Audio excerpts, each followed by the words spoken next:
এ হলো গতকাল রাত্রে। তখন তালের রুটি তৈরি হচ্ছে। ওই দেখুন, তালের রুটির জন্য লেচি পাকানো, আর এই যে রুটি বেলছে আমার মিসেস। আর এই হলো কাচু তালের রুটি দিয়ে আর বাঁধাকপির তরকারি দিয়ে, তালের রুটি বাঁধাকপির তরকারি খেতে বসেছে রাত্রে। এই যে একের পর এক তরকারি দিয়ে রুটি তুলছে, আর কাচু কপ কপ করে খাচ্ছে, ওর খুব প্রিয় জিনিস। আর এই বাপির হাতেও চলে এলো তালের রুটি আর বাঁধাকপির তরকারি। আর এইবার আমার মিসেস নিয়ে নিল তালের রুটি আর আলু চচ্চড়ি। আলু চচ্চড়িটা স্পেশালি আজকে তালের রুটির জন্যই বানানো হয়েছে। এইবার আজ সকালবেলা কাচু আর চিং পটাশের দুধ এসে গেছে, আর মিসেস চা নিয়ে বসে পড়েছে। আমিও এক্ষুনি বসছি, আর কাচু পড়তেও বসে পড়েছে। কাচুর তো ট্যালেন্ট আপনারা জানেন, 22 তারিখে 22শে সেপ্টেম্বর কাচু সেই রকম প্রিপারেশান নিচ্ছে। ওর ট্যালেন্টের জন্য স্পেশালি যে বইটা স্কুল থেকে দিয়েছিল, এই হচ্ছে তালের রুটি। ওই দেখুন, তালের রুটি দিয়ে চা খাচ্ছে। আর ট্যালেন্টের জন্য সে যে বইটা, সেটা ও প্রায় কমপ্লিট করে ফেলেছে, কমপ্লিটই হয়ে গেছে। এইবার এই ছিং পটাশ দাদার পাশে বসেছে, ছবি আঁকছে। আমি কতগুলো ফিগার করে দিচ্ছিলাম ওকে ওই স্লেট পেন্সিল দিয়ে। এই দেখুন, এটা কিন্তু ওর নিজের আঁকা, একেবারেই নিজের। ও বললো এটা আমি আঁকবো বলে এঁকে ফেললো বকটা। আর এই যে এসে গেছে আমার জলখাবার, আজকে খেসারির ডাল আর মুড়ি। এটা আমাদের খুব প্রিয় খাবার। আর কাচু আর চিং পটাশ বসে পড়েছে জলখাবারে ভাত খেতে। ভাত, মুগের ডাল আর আলু পটলের তরকারি। আজকে ঝিলিকের জন্মদিন, সেই জন্য কাচু আর চিং পটাশের নেমন্তন্ন আছে। তাই সকালে জলখাবারটা, এমনিই ওরা ভাত খায়, চিং পটাশ তো কাচু স্কুলে বেরিয়ে যায় ভাত খেয়ে, চিং পটাশ তখন ভাত খেয়ে নেয়। আজকেও সেই রকমই রাখা হয়েছে, অন্য কিছু না দিয়ে একদম নিরামিষ। আমরা এটা দুপুরবেলাতেও খাবো, ওদের জন্য সকালে এই জলখাবারের ব্যবস্থা। আর ছিং পটাশ তো নিজে হাতে খেতে শিখে গেছে, আপনারা জানেন। ছিং পটাশ নিজে হাতেই খাচ্ছে, ওকে মেখে দিয়েছে। এক্ষুনি কাচুর ভাতটা চলে আসবে, কাচুও খেতে শুরু করবে। এই দেখুন ছিং পটাশ কেমন করে নিজে হাতে ভাত তুলে এই যে খাচ্ছে। তবে ক্যামেরার দিকে দেখতে ছাড়েনি, দেখেছেন? কাচুও বসে গেছে খেতে, কাচুও খেতে শুরু করেছে। আর আমারও প্রায় খাওয়া শেষের দিকেই। এই যে খেসারির ডাল দিয়ে মুড়ি। চলুন মুড়ি খেতে খেতেই আজকে দেখিয়ে নিই আজকের দিনে অতীতে কি কি ঘটেছিল।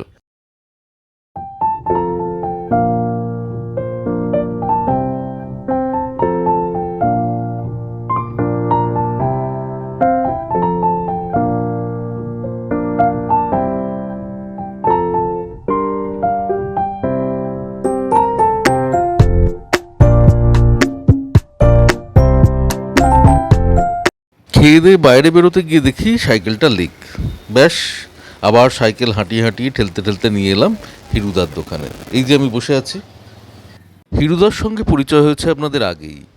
হিরুদার দোকানের ঠিক সামনেই সেই উদয় সঙ্গের প্যান্ডেল দেখাচ্ছিলাম। এই যে প্যান্ডেল তৈরি হচ্ছে, মা আসছেন। প্যান্ডেল দেখছে হিরুদাও বসে বসে কাজ করতে করতে, আর আমিও দেখছি হিরুদার দোকানে বসে। সবাই একবার করে ঘাড় ঘুরিয়ে দেখে নিচ্ছে প্যান্ডেলটা, যেই এই রাস্তা দিয়ে পাশ করছে। মনে মনে হয়তো দিন গুনছে, আর কদিন, আর কদিন পর মা আসছেন। হিরুদার দোকানের এই পাম্প দেওয়ার পুরনো যন্ত্রটার দিকে তাকিয়ে ভাবছি, সবেরই একদিন কদর ফুরোয়। এই যন্ত্রটার আর কোনো কাজই নেই এখন। বাড়ি ফিরে দেখলাম কাচু আর চিং পটাশ রেডি হচ্ছে ঝিলিকের জন্মদিনে যাওয়ার জন্য। এই ওরা এসেও গেছে, খেতে বসে গেছে, খাওয়া অর্ধেক কমপ্লিটও হয়ে গেছে। আর এই হচ্ছে আমাদের ঝিলিক, আমাদের পাশের বাড়ির মেয়ে। কাচু আর চিং পটাশ দুজনেরই বন্ধু।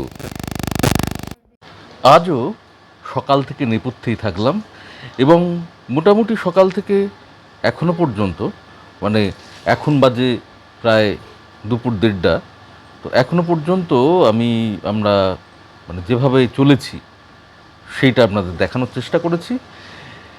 এবং দেখলেন যে কাচু আর চিং পটাশ আজকে ঝিলিকের জন্মদিনে নেমন্তন্ন ছিল তাদের, তারা গিয়েছিল খাওয়া দাওয়া করতে, একটু আনন্দ করতে। তো ইতিমধ্যে কাচু এবং চিং পটাশ বাড়িতে ঢুকেও পড়েছে। না, চিং পটাশ এলেও কাচু আসেনি, এটা খবর পাওয়া গেল কাচু এখনও খাচ্ছে। কাচু আসলে খুব ধিমে তালে খায়, কাচুর খাওয়া দাওয়া এইরকম, কিন্তু রাতে খায় খুব স্পিডে। এবার ওদের তো খাওয়া দাওয়া হয়ে গেল, চিংপটাশ চলে এলো এবং আমরা আজকে এবার খেতে বসবো। বাপিও খেয়ে নিচ্ছে ও ঘরে। এবার খেয়ে দিয়ে উঠে আপনাদের সঙ্গে শেয়ার করব তরল মেঘের গন্ধ, আমার কাব্যগ্রন্থ থেকে আর একটা কি দুটো কবিতা, তারপর আজকের ব্লগটা শেষ করে দেব। এই আর কি আজকের রুটিন। চলুন, কেমন লাগছে বলবেন, অবশ্যই কমেন্ট করবেন। এবং আবারও বলি, আজকে আমি খুব ভালো একটা কমেন্ট পেয়েছি, খুব ভালো লাগলো যে আমাদের মধ্যে সেই প্রতিবাদ জিয়ে আছে এবং আমরা হেঁটে চলেছি একসাথে। যে আরজি করের যে কাণ্ড ঘটে গিয়েছিল, নক্কারজনক যে ঘটনা, আমাদের মানে লজ্জায় মাথা নিচু হয়ে আসে, সেই প্রতিবাদ আজও চলছে। আমি কালকে বলেছিলাম এ বিষয়ে, এবং এটাও বলেছিলাম যে লক্ষ্মীর ভাণ্ডার এ বিষয়ে কিছু কথা বলেছিলাম।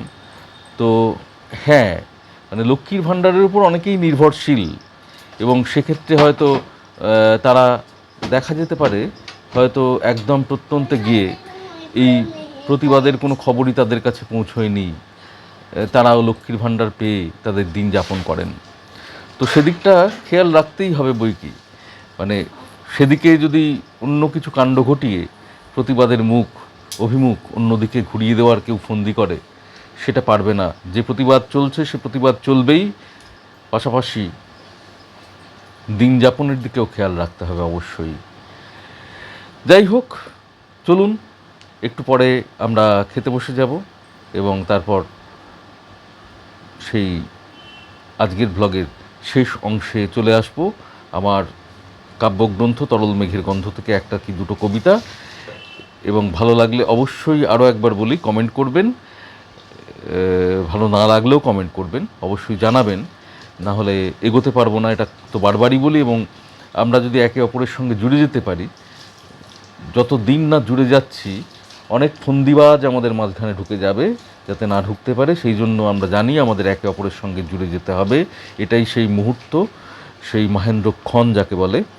আর ভালো লাগলে লাইক দেবেন, শেয়ার করবেন বন্ধুদের মধ্যে, এইটুকুই বলার। এবার খেতে বসে যাই।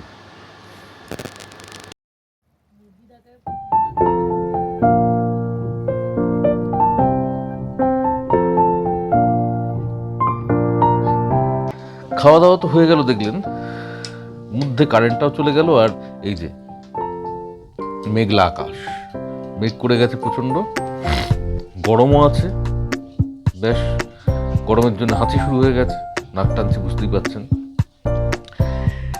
এইবার মানে আর বাড়াবো না, বেশিক্ষণ কথা বলতে হয়তো পারবো না, প্রচণ্ড হাঁচি হচ্ছে। সেই জন্য আমার কাব্যগ্রন্থ থেকে তরল মেঘের গন্ধ থেকে তরল মেঘের গন্ধ 3 কবিতাটা আপনাদের আজকে শেয়ার করছি।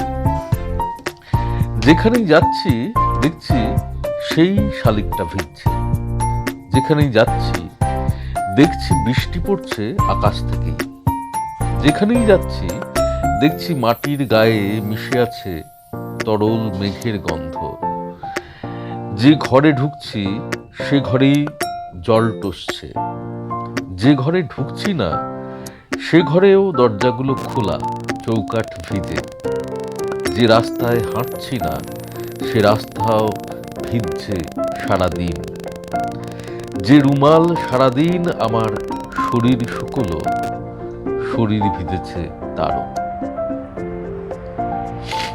জানাবেন কেমন লাগলো।